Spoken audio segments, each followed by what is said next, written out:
भगवत पाद शंकराचार्य बड़े उद्घोष के साथ कहते हैं कि देखो, धनम मेरु तुल्यम यशश्चारु चित्रम हरेंघ्रिपद में मनश्चेन लग्नम ततः किम ततः किम ततः किम ततः किम शरीरम स्वरूपम नवीनम कलत्रम धनम मेरुतुल्यम यशश्चारुचित्रम हरिंघ्रिपद में मनश्चेन लग्नम ततः किम ततः किम ततः किम ततः किम। कह रहे हैं कि आप बहुत सुंदर हैं देखने में, आपकी पत्नी भी बहुत अच्छी मिल गई, आपकी आज्ञा मानने वाली है, आपकी संतति भी आपके अनुकूल हो गई, आपके पास धन भी पर्याप्त आ गया। लेकिन यदि आपका जुड़ाव भगवान के नाम से नहीं हुआ, आपका जुड़ाव सत्संग से नहीं हुआ, आपका जुड़ाव कीर्तन से नहीं हुआ, आपका लगाव तीर्थ यात्राओं से नहीं हुआ, तो कहे कि वह सब व्यर्थ हो गया। आपने संसार के सब कुछ कमाया, लेकिन जो परम धन कमाना था आप उससे नहीं कमा पाए। यह सबसे बड़ा आध्यात्मिक ताप है। कहे कि आध्यात्मिक ताप, यदि यह जीव भगवत चरणों से नहीं जुड़ा तो इस जीव का क्या होगा? क्योंकि यह मानव जीवन पाने के लिए बहुत प्रयत्न के बाद, अनेक योनियों से आने के बाद यह मानव शरीर मिला। लेकिन यह मानव शरीर कब मिला? कहते हैं कि जब हम अनेक योनियों में कष्ट में भोग रहे होते हैं तो भगवान ने हमारे ऊपर अहेतुकी कृपा कर दी। कहे कि कोई बात नहीं, इस बार इस जीव को अवसर देते हैं। तो भगवान ने हमें अवसर देकर के मानव बनाया, और मानव बनने के बाद जिसने हमें बनाया हम उसी से दूर हो गए। ये सबसे बड़ा नुकसान है। संसार में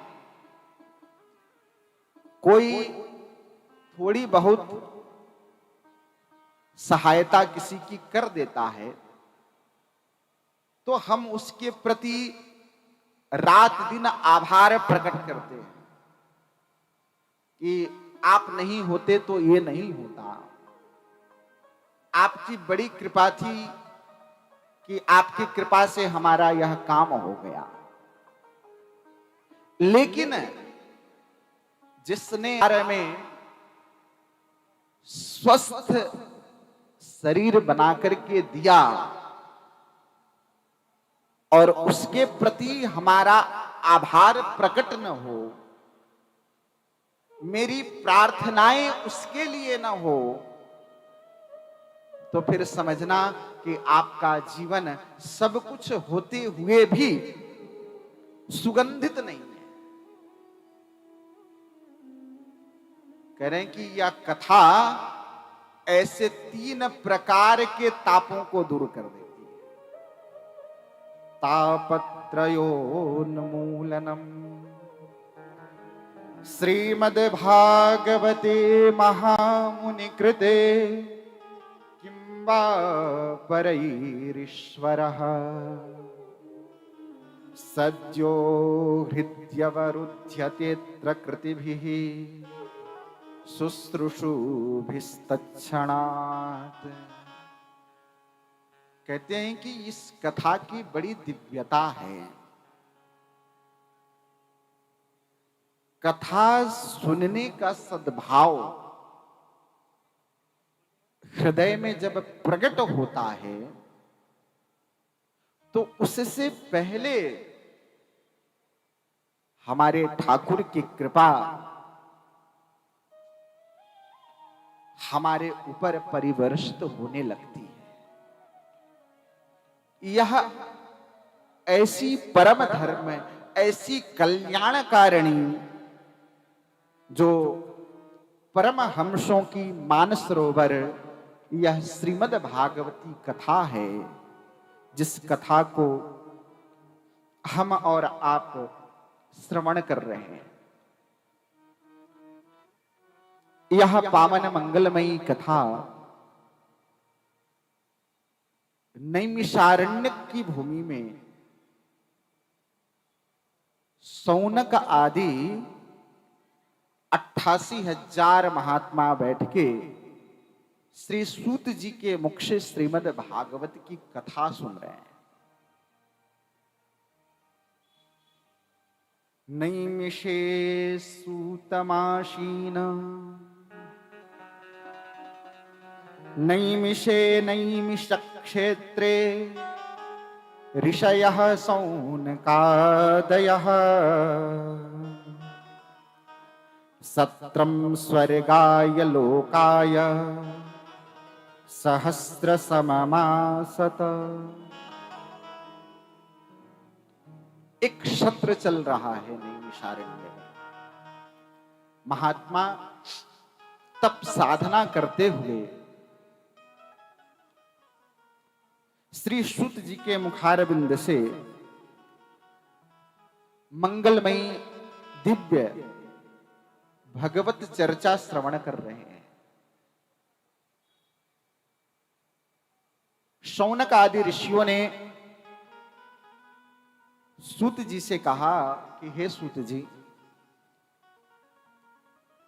आप इतिहास और पुराण को बहुत अच्छे से जानने वाले हैं। त्वया खलु पुराणानि सेतिहासानि चानघ आख्यातान्यपि धीतानि धर्मशास्त्राणि ज्ञान्युतः। आप समस्त धर्म शास्त्रों को जानने वाले हैं, आप इतिहास और पुराण के परम वेत्ता हैं। मेरा निवेदन है आपके चरणों में कि जो संसार में जो जीव है, जिसके पास बहुत कम समय है, संसार के जीव को घर परिवार सब कुछ देखना पड़ता है, ऐसे जीवों को शास्त्र अध्ययन करने का, वेद पढ़ने का अवसर नहीं होता। शास्त्रों में वर्णित है कि जिससे वेद का ज्ञान हो जाए वह जीव भगवान के परम धाम को प्राप्त कर लेता है। लेकिन हे सूत जी महाराज, इस कलिकाल में मंदा सुमंद मतयो मंद भाग्या युपद्रुता, इस कलिकाल में लोग बहुत मंद बुद्धि के हैं। कि हे ऋषियों, आपने जो प्रश्न किया लोक हित के लिए, आप ध्यान से सावधान होकर मेरी बात सुनना। जो तत्व मैं आपसे कहने जा रहा हूं, जो मैं बताने आपको जा रहा हूं, किम श्रेयः शास्त्रसारः कस्वावतार प्रयोजनम् किं कर्म की अवताराश्च धर्मः कं शरणं गतः। कह रहे हैं कि हे सूत जी महाराज, सबसे पहले मुझे आप ये बताइए, इतने सारे धर्म ग्रंथ हैं, उन समस्त शास्त्रों का सार क्या है? किम श्रेयः शास्त्र सारः कस्वावतार प्रयोजनम।